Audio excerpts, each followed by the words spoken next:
Sementara itu, sejumlah elemen mahasiswa yang tergabung dalam kelompok Cipayung Plus mengirimkan surat terbuka kepada tim kampanye nasional TKN dan Badan Pemenangan Nasional BPN. Melalui surat terbuka itu, kelompok Cipayung Plus meminta agar pendukung masing-masing pasangan calon presiden dan wakil presiden bisa menggunakan momen pasca pemilu ini untuk membangun kembali silaturahmi.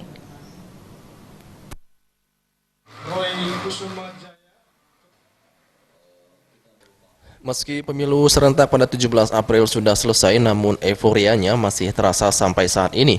Bahkan pendukung dua kubu merasa pilihannya menang dalam Pilpres 2019 sehingga kerap terjadi adu argumen dan saling serang melalui kata-kata tidak pantas. Melihat adanya fenomena tersebut, sejumlah elemen mahasiswa yang tergabung dalam kelompok Cipayung Plus mengirimkan surat terbuka kepada tim kampanye nasional TKN dan Badan Pemenangan Nasional BPN. Kelompok yang terdiri dari berbagai elemen mahasiswa seperti HMI, GMNI, GMKI, KMHDI, PMII, PMKRI, IMM, dan Hikmah Budi.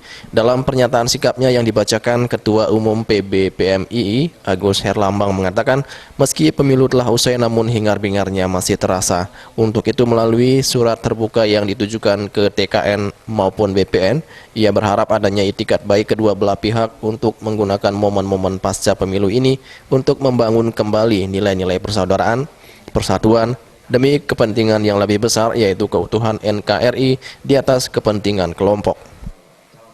Dengan dilandasi tanggung jawab yang sama ini, kami dan seluruh masyarakat Indonesia meminta kepada TKN dan BPN untuk menggunakan momen-momen pasca pemilu ini untuk saling bersilaturahmi, untuk meninggalkan kesan baik bagi kami penerus bangsa dan masyarakat Indonesia.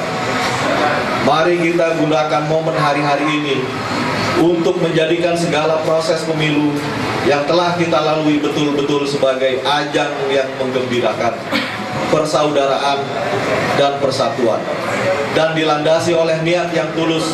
Kami sebagai generasi penerus bangsa ingin melakukan silaturahmi dengan TKN dan BPN untuk menyambung rasa merawat persatuan.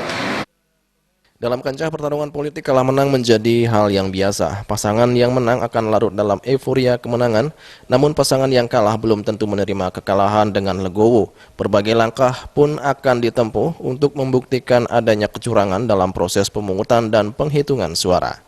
Dari Jakarta, Juli Suharto dan Ketur Semadiasu melaporkan.